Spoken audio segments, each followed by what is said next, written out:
할렐루야. 7월 25일 매일 성경 말씀 묵상을 주님의 이름으로 시작합니다. 요한계시록 16장 12절부터 21절의 말씀입니다. 또 여섯째 천사가 그 대접을 큰 강 유브라데에 쏟음에 강물이 말라서 동방에서 오는 왕들의 길이 예비되었더라. 또 내가 보매 개구리 같은 새 더러운 영이 용의 입과 짐승의 입과 거짓 선지자의 입에서 나오니 그들은 귀신의 영이라. 이적을 행하여 온 천하 왕들에게 가서 하나님고 전능하신 이의 큰 날에 있을 전쟁을 위하여 그들을 모으더라. 보라, 내가 도둑같이 오리니 누구든지 깨어 자기 옷을 지켜 벌거벗고 다니지 아니하며 자기의 부끄러움을 보이지 아니하는 자는 복이 있도다. 새 영이 히브리어로 아마겟돈이라 하는 곳으로 왕들을 모으더라. 일곱째 천사가 그 대접을 공중에 쏟음에 큰 음성이 성전에서 보좌로부터 나서 이르되 되었다 하시니 번개와 음성들과 우레소리가 있고 또 큰 지진이 있어 얼마나 큰지 사람이 땅에 있어 온 이래로 이같이 큰 지진이 없었더라. 큰 성이 세 갈래로 갈라지고 만국의 성들도 무너지니 큰 성 바벨론이 하나님 앞에 기억하신 바 되어 그의 맹렬한 진노의 포도주 잔을 받음에 각섬도 없어지고 산악도 간데 없더라. 또 무게가 한 달란트나 되는 큰 우박이 하늘로부터 사람들에게 내림에 사람들이 그 우박의 재앙 때문에 하나님을 비방하니 그 재앙이 심히 크미러라. 아멘. 자, 오늘 본문은 이 두 군데로 이렇게 나눠서 봅니다. 12절부터 16절까지를 보면 여섯 번째 대접 재앙에 대한 묵시가 나옵니다. 그런데 이 재앙 자체는 어떤 그 구체적인 사건을 언급하지 않아요. 뭐 물이 피로 변한다든지 아니면 뭐가 무너져 내린다든지 아니면 뭐 죽어나간다든지 뭐가 있어야 되는데 재앙의 구체적인 사건이 없어요. 그런데 이게 왜 그 대접 재앙이 되냐면 이것이 마지막을 향해서 가기 때문에 그렇습니다. 최후의 전쟁인 아마겟돈 전쟁을 위해서 사탄의 그 삼두체제, 사탄과 그다음에 그 적그리스도와 거짓 선지자, 그러니까 붉은 용, 그 다음에 그 바다 짐승, 땅 짐승들이 자기들의 세력을 총 규합하는 내용이 나옵니다. 그러니까 이 땅의 모든 제국들, 왕들을 다 유혹시켜서, 현혹시켜서 이 전쟁으로 몰고 가요. 자, 누구와의 전쟁입니까?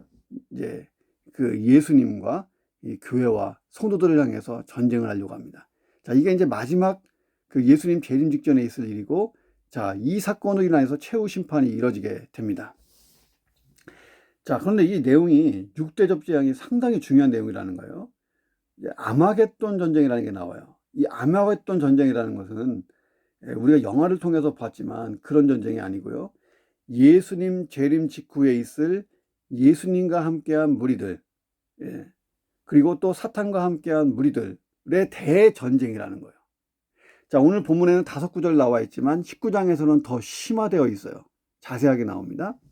자, 19장 자체가 예수님의 재림을 담고 있고 이 최후의 전쟁을 담고 있습니다. 아마겟돈 전쟁. 자, 오늘은 이 아마겟돈 전쟁에 대해서 우리가 한번 공부해 보자는 거예요. 먼저 아마겟돈 전쟁의 성격. 자, 이 전쟁은 창세기 3장부터 지금까지 계속되어 온 영적인 전쟁의 최종 국면을 보여주는 전쟁이에요. 끝판왕, 전쟁의 끝장, 영적 전쟁의 끝장 보는 전쟁입니다. 이 사탄의 군대와 그리스도의 군대가 싸우는 거고 세상과 교회 간의 전쟁이에요. 이것은 아담과 타락 이후로 지금까지 계속 영적 전쟁은 진행되어 왔는데 이게 마지막 날에 진짜 심화된 전쟁, 극에 달한 전쟁이 일어난다는 거예요. 자, 그런데 이 전쟁의 결과는요, 너무 쉽게 전쟁이 끝나요. 한마디로 훅 가요. 훅. 예. 전쟁의 결과 그리스도의 군대가 승리해요. 그리스도의 군대가 승리한다는 것은 예수님의 승리, 교회의 승리, 저와 여러분의 승리가 되는 것입니다. 이미 십자가에서 예수님이 승패를 결정되어 놨기 때문에 이 전쟁은 큰 의미는 없지만 막상 그 전쟁을 바라보는 우리의 입장에서는 굉장한 사건입니다. 자, 아마겟돈은 히브리어로 하르, 즉 언덕과 무깃도라고 하는 지명의 결합이에요. 그러니까 무깃도의 언덕이라는 거예요. 근데 이 무깃도 언덕을 문자 그대로 표현해갖고 이스라엘 땅 무깃도에서 제3차 전쟁이 일어난다 그래가지고 뭐 북쪽에 있는 이란과 뭐 러시아가 합쳐갖고 연합 공격해가지고 다 밀고 내려오면 밑에서 이제 그 이스라엘과 그 또 우방국이라고 하는 미국과 뭐 다 붙어갖고 여기서 싸워갖고 3차 대전이 전 세계로 확산된다. 성경적인 지지를 받지 못하고 성경이 그런 얘기 한 적 없습니다. 자, 무기또 언덕은 전쟁터로 아주 좋은 곳이에요. 그래서 이 무기또 언덕은 전쟁하기에 참 좋은 곳이거든요. 구약에 보면 200회 이상 수많은 전쟁이 무기또에서 발생했어요. 자, 그러니까 요한이 아마겟돈 전쟁이라고 했을 때에 그 사람들이 무기또 언덕에서의 전쟁, 그러면 큰 전쟁이라는 이미지가 딱 생각나거든요. 자, 그 이미지를 무기또 언덕, 큰 전쟁 이렇게 갖고 온 거지, 거기서 문자적인 전쟁이 난다는 것은 아닙니다. 이건 영적인 전쟁이에요, 이 전쟁은. 자, 짐승의 보좌에 하나님의 진노가 떨어지니까 짐승이 보좌, 사탄의 왕국이 흔들렸어요. 큰 혼란이 왔어요. 그러니까 사탄도 이제 극에 달해서 이 마지막 최후의 수단으로 왕들의 마음을 다 혼란시켜서 대전쟁을 일으킵니다. 자, 이 전쟁이 최후 심판으로 이어지는 전쟁이 됐어요. 자, 예수님이 재림하시고 승리하시고 최후 심판으로 이어집니다. 그러니까 아마겟돈 전쟁은 영적인 전쟁이긴 하지만 실질적으로 지상에서도 그런 일들이 일어날 거예요. 교회가 핍박당하고 성도들이 피를 흘리고 순교하고 이런 일들이 정말 일어날 겁니다. 대환란, 예수님 직전 바로 재림 직전에. 자, 그리고 세상 왕국, 그 다음에 불신자의 세력, 적그리스도 세력들이 교회를 공격하고 성도를 못 살게 하고 아주 어려운 시즌이 올 것입니다. 이것은 영적인 전쟁이면서도 실질적으로 물리적인 전쟁이기도 하죠. 그러나 이 교회가 이것을 감당할 수 있습니다. 감당하지 못할 쯤 되면 그럼 예수님이 재림하시죠. 재림하시고 진짜 최후의 심판이 벌어지고 다 불못에 던져집니다. 이 사탄의 삼두체제, 딴 짐승, 바다 짐승, 뭐 사탄, 불신자 싹 다 들어가는 것입니다. 자, 그래서 이 아마겟돈에 대한 성서적 근거가 빈약한 많은 이론들이 있었어요. 첫째는 이게 3차 대전 핵전쟁이라는 것. 물론 그럴 수 있지만 성경이 딱 그거라고 얘기하지는 않습니다. 자, 마태복음 24장과 계시록 6장 마지막 시대의 전쟁에 대한 언급들이 많이 있어요. 예수님이 처처에서 기근과 지진이 나고 나라와 민족이 서로 대적하고 전쟁 나고 막 말씀하셨잖아요. 분명히 말세에 되면 예수님 재림 시절까지 전쟁이 많아지고 그 전쟁도 강력해질 거예요. 막 핵무기가 왔다 갔다 할지 모릅니다. 그런데 그 전쟁이 진짜 무기또라고 하는 한 장소에 몰려와서 터지는 그런 전쟁이라고 생각하면 안 된다는 거예요. 그 문자적인 해석이라는 거죠. 전후 문맥을 볼 때 여기서 아마겟돈이라고 하는 것은 큰 전쟁의 이미지지 그것이 무기또 언덕이라고 할 것은 아니라 하는 것입니다. 자, 둘째는 동방의 군대와 그 외의 지역의 군대들이 서로 충돌하는 전쟁, 망하는 전쟁이라는 것인데, 그러니까 뭐 그 동방에 있는 막 나라들, 이스라엘 편에서 보면 뭐 이란이라든지 그 위에 러시아라든지 중국이라든지 뭐 아랍의 그 이슬람권 뭐 나라들 뭐와 그 미국과 뭐 이스라엘 밑으로 뭐 이렇게 해가지고 뭐 전쟁. 본문에는 그런 근거가 전혀 없다는 거예요. 자, 셋째는 로마 제국이 부패해서 야만족의 침공 앞에 무기력하게 무너질 거라고 예언한 것이 있는데 뭐 이것도 본문의 지지를 받지 못합니다. 그러니까 이런저런 썰이 많아요. 유튜브에도 돌아다니고 막 그렇습니다. 자, 그러면 정확한 걸 보자고요. 오늘 본문을 딱 보면 6째 천사가 대접을 큰 강 유브라데에 쏟았습니다. 자, 유프라테스 강을 잘 기억해야 돼요. 자, 그랬더니 강물이 싹 말라버렸어요. 강물이 마르면 고대 전쟁에서 전쟁하기 좋잖아요. 동방에서 오는 왕들이 강을 건너지 않고 신속하게 전쟁터로 올 수 있잖아요. 길이 열렸어요. 큰 전쟁에 참여할 수 있는 길이 열렸어요. 흥미롭지 않습니까? 하나님의 심판이라면 동방에서 오는 왕들의 길이 막혀야 되는데 오히려 열려요. 자, 이런 거예요. 홍해가 갈라졌어요. 마른 땅이 됐어요. 이스라엘 백성들이 막 건너가요. 그러니까 마른 땅을 보고 바로의 군대가 신나서 이스라엘을 잡겠다고 뛰어들어왔어요. 그런데 어떻게 됐어요? 몰살당했잖아요. 물이 다시 합쳐지면서 몰살당합니다. 하나님이 동방의 왕들을 오도록 내버려둔 것은 최후의 심판을 그들이 받도록 아예 길을 열어줬다는 거예요. 이해되시죠? 자, 그리고 구약 성경을 보면 유프라테스 강 건너편에는 항상 이스라엘을 괴롭혔던 바벨론, 아수르 같은 대제국이 있었어요. 자, 이 아수르나 이 바벨론 같은 큰 나라들이 강을 건너면 이스라엘에게는 환란이 일어나요. 전쟁이 일어났잖아요. 자, 아수르가 북이스라엘을 멸망시켰고 바벨론은 남유다를 멸망시켰어요. 자, 오늘 본문을 이해하려면 이런 역사적인 배경을 토대로 영적으로 해석해야 된다는 거예요. 사탄이 예수님 재림 직전에 이 세상 말세에 가면 최후의 발악을 해요. 최후의 발악. 예. 자기의 모든 세력을 집결시켜서 하나님의 백성, 교회와 성도들을 막 치는 거예요. 괴롭히는 거예요. 이전부터 이 싸움이 계속되었는데 이제 끝장을 보자는 싸움이에요. 자, 19장 후반부에 좀 더 잘 다뤄져 있습니다. 자, 그러므로 이 본문의 전쟁은 물리적 전쟁을 표현한 것보다는 영적인 전쟁이에요. 자, 개구리 같은 새 더러운 영이 용의 입과 짐승의 입과 거짓 선지자의 입에서 막 튀어나와요. 이들은 귀신의 영이에요. 자, 이적을 행하면서 온 천하 왕들에게 가서 꼬드깁니다. 야, 우리가 뭉쳐서 교회를 아예 없애버리자. 그리고 이 성도들을 쓸어버리자 막 이렇게 하는 거예요. 자, 그들이 뭘 준비하냐면 하나님 곧 전능하신 이의 큰 날에 있을 전쟁을 위하여, 그러니까 예수님 재림과 최후의 심판 때 있을 그 전쟁을 위하여 그들을 모으더라. 자, 사탄인 용, 그의 수하인 바다짐승, 그러니까 적그리스도 또는 적그리스도 세상이라고 그랬잖아요. 거짓 선지자, 이렇게 구성된 사탄의 삼두체제가 그리스도의 군대와 전쟁을 한다는 거예요. 막판에. 자, 그런데 십자가에서 이미 그들은 패했기 때문에 그리스도의 군대가 승리로 확정된 전쟁일 뿐이라는 것입니다. 자, 귀신들, 개구리 같은 새 더러운 영, 이 귀신들의 자극을 받은 온 천하의 왕들, 동방의 왕들, 동방의 왕들이라는 것은 유프라테스 강 건너편, 그러니까 이스라엘을 괴롭혔던 나라들. 자, 이거 영적인 의미가 있어요. 자, 온 천하의 왕들이 하나님께 도전하는 영적인 전쟁이라는 거예요. 자, 유프라테스 강은 문자적인 의미보다는 그리스도의 군대와 사탄의 군대를 가르는 경계선이에요. 잘 보세요. 고대 이스라엘에서 유프라테스 강을 경계로 해서 밑에는 하나님의 백성들이 사는 이스라엘이 있고 위쪽에는 하나님의 백성을 괴롭히거나 하나님을 대적하는 아수르, 바벨론, 고대 제국, 큰 제국들이 있었단 말이죠.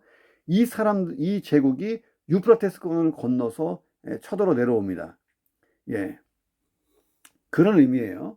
자, 그러니까 유프라테스 강 저 건너편에 누가 있는 거예요? 사탄과 적그리스도 세력과 그리고 그 거짓 선지자들, 붉은 용, 그리고 또 바다짐승, 딴짐승, 그다음에 세상의 불신 세력들 다 몰려 있다가 유프라테스 강이 마르니까 슉 다 내려오는 거예요. 영적인 의미로 보자고요. 밑에는 누가 있어요? 예수 그리스도를 믿는 교회와 성도들이 있습니다.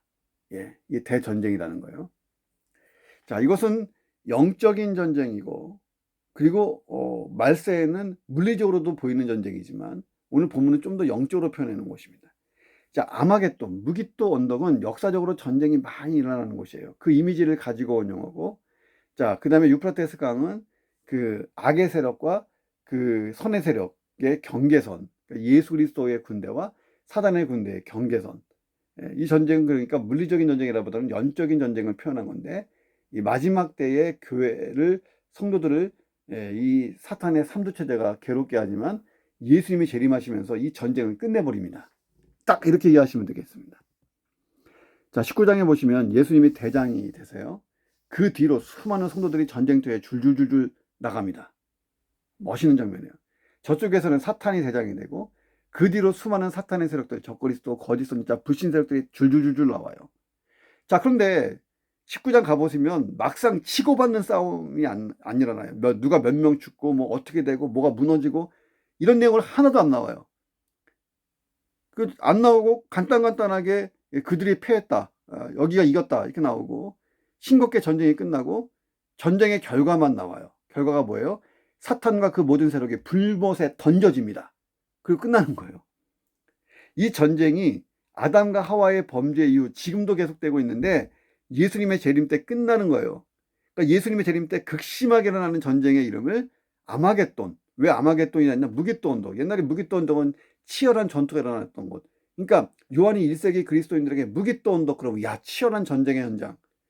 그 아마겟돈 전쟁, 사탄과 그리스도의 군대의 싸움이 일어날 것이다. 그런데 우리가 이긴다 하는 거죠.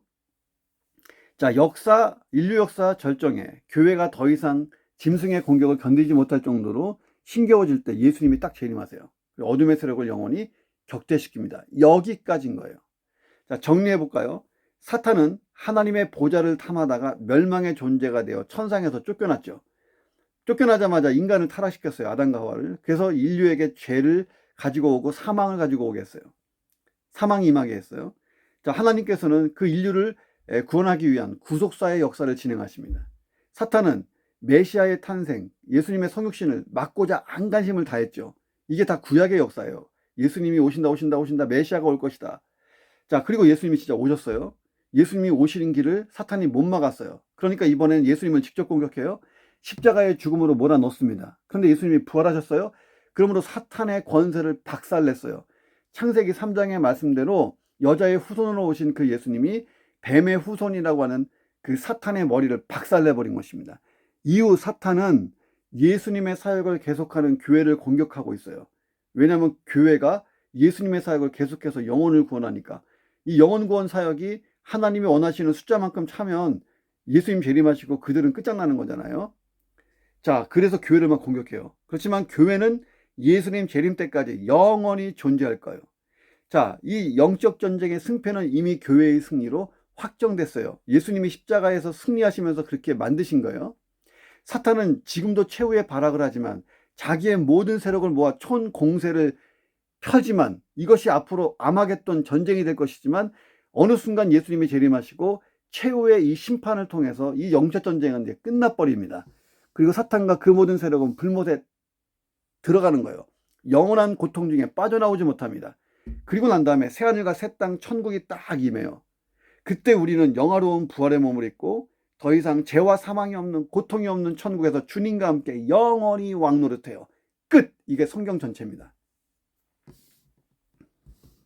성경 전체는 구속의 역사예요. 그래서 자, 예수님이 말씀하세요. 15절에 보라, 내가 도둑같이 올 것이다. 누구든지 깨어서 자기 옷을 지키고 벌거벗고 다니지 아니하며 자기의 부끄러움을 보이지 아니하는 자 복이 있다. 자, 그러므로 우리가 아마겟돈 전쟁을 어떻게 준비할까요? 예, 탱크 준비하고 뭐 전투기 준비하고 총 준비할까요? 이 영적 전쟁이라고 했잖아요. 아마겟돈 전쟁. 이 마귀가, 사탄이 발악을 하고 그들의 모든 세력을 막 결집시켜서 교회를 막 공격하려고 할 때에 우리의 싸움은요, 이 싸움 이렇게 준비하면 됩니다. 정결하고 성결하고 신실한 그리스도인으로 사는 것. 제일 무서워요, 사탄이. 정결하고 성결하고 신실한 그리스도인인데도 그가 말씀으로 보장되어 있고 성령 충만하고 전신갑주를 딱 입고 있다. 심지어는 공격 준비까지 되어 있다. 무섭죠. 우리에겐 예수 그리스도 이름의 권세가 있잖아요. 승리의 이름. 무서워합니다. 자, 예수님의 재림이 가까워지고 최후의 심판의 날이 가까워지면 전무후무한 일들이 우리 주변에 많이 일어날 거예요. 사탄은 이 세상의 모든 자기 세력을 결집시켜서 교회와 성도들을 총 공격할 것입니다. 우리는 믿음과 인내로 이겨내야 돼요. 사탄은 우리의 영혼을 얻지 못해요. 하나님의 손에서 우리를 어떻게 빼내요? 말도 안 되죠. 지금도 계속되는 이 영적 전쟁에서 내 주변에서도 발견할 수 있는 이 영적 전쟁을 우리가 캐치해내야 됩니다. 그리고 좋은 그리스도의 군사가 되고 사명을 잘 감당할 수 있어야 됩니다. 자, 그런 인생 사시기를 주님의 이름으로 축원합니다. 자, 17절부터 21절을 봅니다. 이제 뒷부분입니다. 자, 하나님의 심판이라는 것은 항상 이중적인 구조가 있어요. 한쪽에 대해서는 막 심판인데 한쪽에 대해서는 구원이에요. 믿는 자에게는 구원이지만 불신자에게는 심판이 되는 거예요. 17절 보세요. 7 천사가 그 대접을 공중에 쏟았어요. 이게 마지막 대접이 쏟아지는 거예요. 큰 음성이 성전의 보좌로부터 나오는데 되었다. 끝났다. 자, 예수님도 십자가에서 다 이루었다 하셨듯이 되었다. 자, 7번째 대접이 공중에 부어졌어요. 이게 무슨 뜻일까요? 성경에 보면 사탄을 공중의 권세 잡은 자라고 하잖아요. 자, 여기서 이 공중은 사탄이 자기의 권세를 행하고 있는 이 세상의 활동 영역 전체를 의미해요. 자, 이 세상에 사탄이 활동하지 않는 곳이 어디 있어요? 사탄이 공중 권세를 잡았는데 곳곳에서 활동하고 있어요. 그러니까 마지막 대접이 공중에 쏟아졌다는 것은 뭐냐면 사탄의 그 모든 소위 나아바리 구역을 싹 다 전멸시키는 최종 심판인 것입니다. 자, 가장 마지막 재앙은요, 악의 근원인 사탄에게 직접 타격이 일어나는 심판이에요. 하나님께서도 되었다, 끝났다라고 말씀하시잖아요. 자, 이제 사단이 활동하는 이 세상, 세속 문명이 완전히 파멸에 이를 거예요. 자, 그래서 이제 우리가 17장, 18장에 가면 이 바벨론이라고 상징되어 있는 이 세상의 모든 문명이 완전히 초토화되고 사라집니다. 그리고 19장에 최후 심판이 일어나고 20장 이후에 가면 새하늘과 새 땅이 이 땅에 딱 임합니다. 그리스도인들은 거기에 있는 거죠. 좀 사탄과 불신자들, 악의 세력은 어디 있어요? 불못에 있어요. 자, 더 이상 사탄과 그 어떤 세력도 죄도 사망도 고통도 아픔도 없는 세상, 하나님 나라 천국이 임하게 되는 것입니다. 자, 17장 18장은 사탄이 조종하고 있는 모든 세력의 세속 권력의 상징이라고 하는 바벨론이 철저히 심판을 받고 붕괴되는 것을 보여준다는 거예요. 자, 내일부터 또 묵상할 것입니다. 자, 그리고 19장은 사탄까지 심판을 받아서 지옥에 던져지는, 불못에 던져짐으로 최후 심판이 종료되는 것을 보여줘요. 자, 오늘 본문에 나오는 7 대접 재앙은 다 끝장나는 재앙. 예. 이에 대한 자세한 설명이 17, 18, 19장에 나온다 하는 거예요. 예, 이해되시죠? 자, 사탄이 장악하고 있는 이 세상의 문명. 예. 이 세상의 문명이라는 것은 바벨탑 문명이에요. 바벨 문명. 하나님을 대적하고 교회와 성도들을 괴롭히는 문명. 자, 이런 문명이 완전히 불타 없어집니다. 예.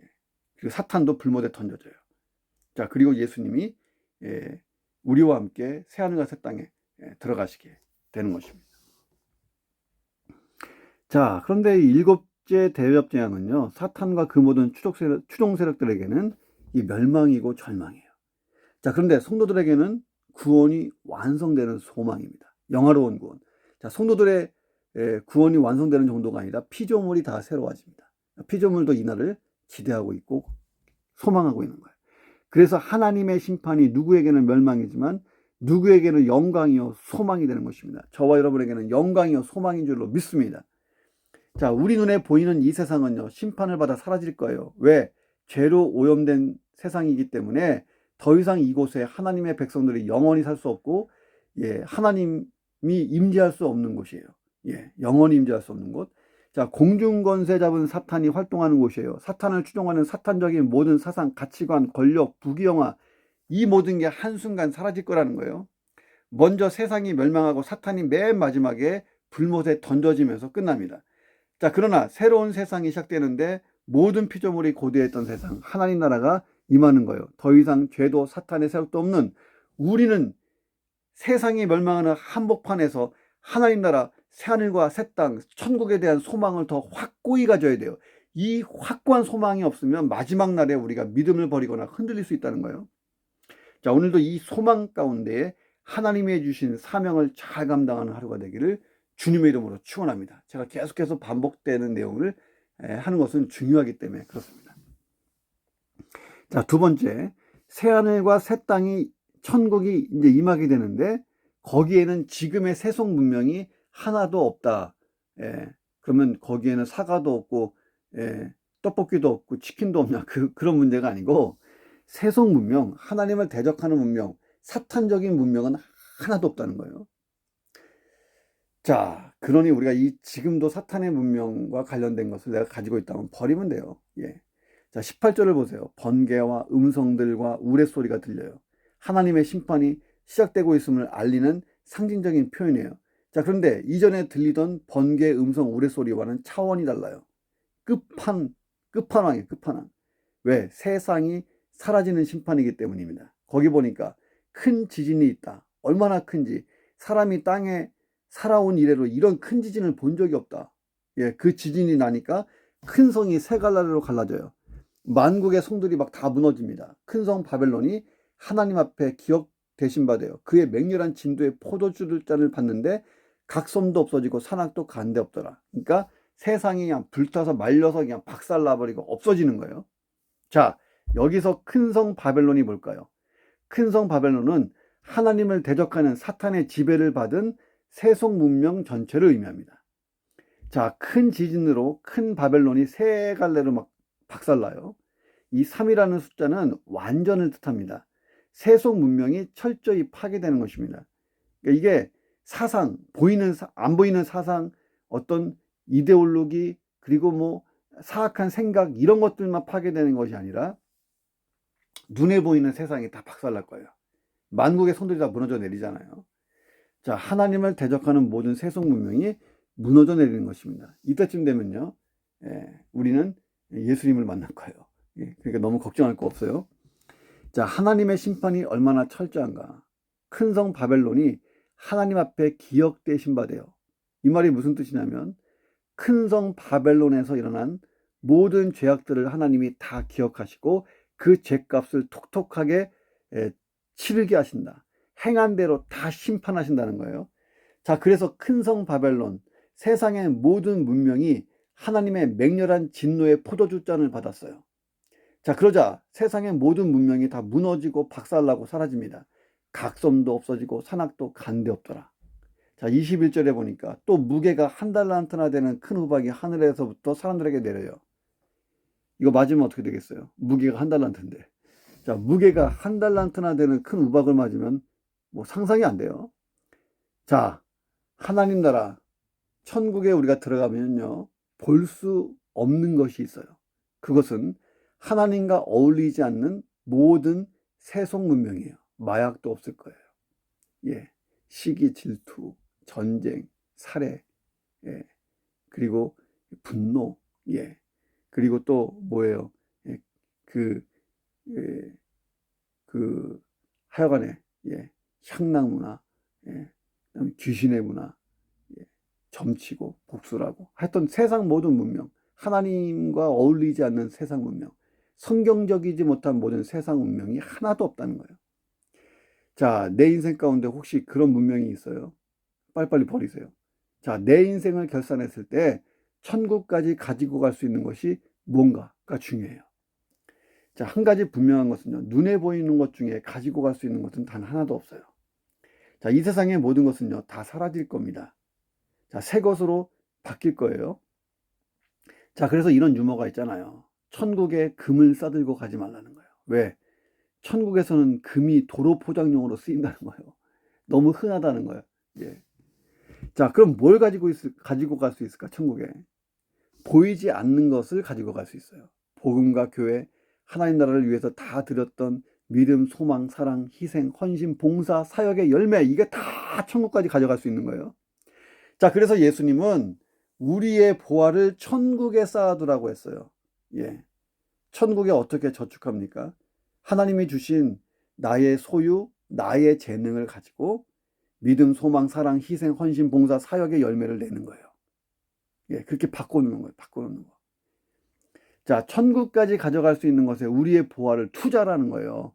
이게 돈만을 얘기하는 게 아니에요. 나의 건강, 나의 재능, 시간도 그렇게 투자하면 돼요. 아유, 목사님, 나중에요, 노후 대책 다 끝나면 그때부터 주의 일 열심히 할 거예요. 은퇴한 다음에 내가 진짜 교회 와서 살 거예요. 그런 인간 치고 교회 와서 열심히 사는 사람이 거의 없어요. 왜냐면 평소에 그런 습관이 안 돼 있잖아요. 예. 그리고 내가 그때쯤 가서 나의 건강과 시간이 계속 있을지 않을지 어떻게 알아요? 자, 예를 들어 볼까요? 이 세상에서 쓰던 화폐를 하나님 나라에서는 전혀 쓸 수 없다고 생각해 보세요. 지혜로운 사람은 할 수 있을 때마다 어떻게 할까요? 환전하겠죠. 환전해서 가지고 있겠죠. 예. 이 하나님 나라에서만 쓸 수 있는 그 화폐로 환전된 것만 가지고 하는 거예요. 이해가 되세요?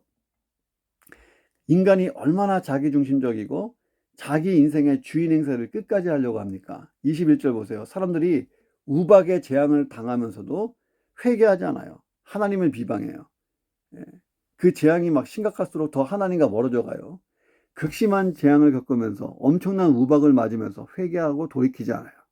끝까지 비방하고 끝까지 갑니다. 어디로 갈까요? 불못 지옥까지 간다는 거예요. 우리가 예수 그리스도의 구속의 은혜로 천국 시민이 된 사람들이에요. 하나님께서 예수님의 생명과 나의 생명을 바꿨어요. 그러므로 내가 하나님의 것이고 예수님 자리예요. 그럼 내 모든 소유를 하나님의 것으로 인정해야 되지 않을까요? 내 인생 전체를 하나님이 구원하셨는데, 내 생명을 구원하셨는데, 자, 내 생명 구원하신 그분께 내 인생 전체를 다 맡겨도 되잖아요. 자, 우리는요, 내가 가지고 있는 모든 것이 다 하나님이 주신 거라고 믿어요. 예. 자, 산다는 건 좋은 거지 수지 맞은 장사라서 알몸으로 태어나 모든 것을 갖췄지 않소. 뭐 그런 가스 패스가 아니고 가요가 있잖아요. 자, 우리가 거듭났어요. 다시 태어났어요. 어디서? 하늘로부터. 자, 우리는 하늘로부터 태어날 때 갓난아이가 아무것도 없이 태어난 것처럼 우리도 그냥 아무것도 없이 태어난 거예요. 자, 그때부터 하나님이 우리에게 모든 걸 다 공급하시는 거예요. 그러니까 우리는 이런 고백이 있는 거예요. 내가 예수 그리스도의 십자가에 죽을 때 나의 모든 인생에 가진 거 뭐고 싹 다 죽은 거야. 그리고 예수와 함께 다시 살 때에 하나님이 그때부터 모든 걸 다 주신 거예요. 그러니까 예수 믿기 전에 10,000원이요 내 거였어요. 예수 믿고 난 다음에 10,000원은 그대로 있는데 이제부터 이 10,000원은 하나님 거예요. 예, 하나님이 주신 것. 그걸로 이제 뭐 해야 돼요? 천국의 보화를 쌓아야죠. 이 말을 이해할 수 있으면요, 여러분 신앙생활 잘한 거예요. 자, 우리는 하나님의 것을 가지고 하나님이 주신 사명을 감당하는 거고, 필요하면 하나님이 더 주셔요. 예, 그리고 그 열매는 다 천국으로 가져가요. 그것이 우리에게 영원한 면류관이고 상급이 되는 거예요. 이 땅에서의 상은요, 죽으면 의미가 없죠. 그런데 천국에서의 이 상은 영원해요. 영원해. 그리고 영원히 존재하는 이 상이 더 중요하잖아요. 필요하면 얼마든지 천국의 보화를 쌓을 수 있도록 우리에게 필요를 채워주십니다. 예, 돈이 모자라고 재능이 모자라고 뭐가 모자라서 이 천국의 보화를 못 쌓는다. 이건 거짓말이에요. 하나님 주십니다. 오늘도 하나님이 주신 것으로 더 많이 사명 감당하고 열매를 많이 만들어서 생명의 면류관, 상급의 면류관, 천국의 보화 여러분 가득하시기를, 풍성한 그런 인생 되시기를 주님의 이름으로 축원합니다. 기도하겠습니다. 하나님, 지금도 계속되고 있습니다. 이 영적 전쟁, 예수님의 재림과 최후 심판 직전에 가장 맹렬할 것입니다. 하나님, 우리가 더 잘 무장된 그리스도의 군사로 살게 하여 주시옵소서. 최후의 승리는 교회의 것이고 예수 그리스도의 승리는 곧 우리의 승리입니다. 어떤 상황에서도 사탄과 그 모든 세력의 공격을 두려워하지 말게 하시고 대적하게 하시고 하나님, 성결하고 정결하고 신실한 그리스도인의 삶을 끝까지 살아낼 수 있도록 우리를 붙들어 주시옵소서. 세상에 종말의 징후가 나타날 때마다 하나님 나라에 대한 소망이 더 가득하게 하시고 그 소망의 힘을 가지고 복음 증거와 영혼 구원에 게으르지 않게 하여 주시옵소서. 하나님, 내 인생에 하나님이 주신 모든 재화, 보화, 하나님 또 재능, 시간들을 가지고 하나님 나라까지 가지고 갈 수 있는 천국의 것으로 투자하게 하시고 내 힘과 시간을 잘 사용하는 하루가 될 수 있도록 도와 주시옵소서. 존귀하신 예수님 이름으로 기도합니다. 아멘.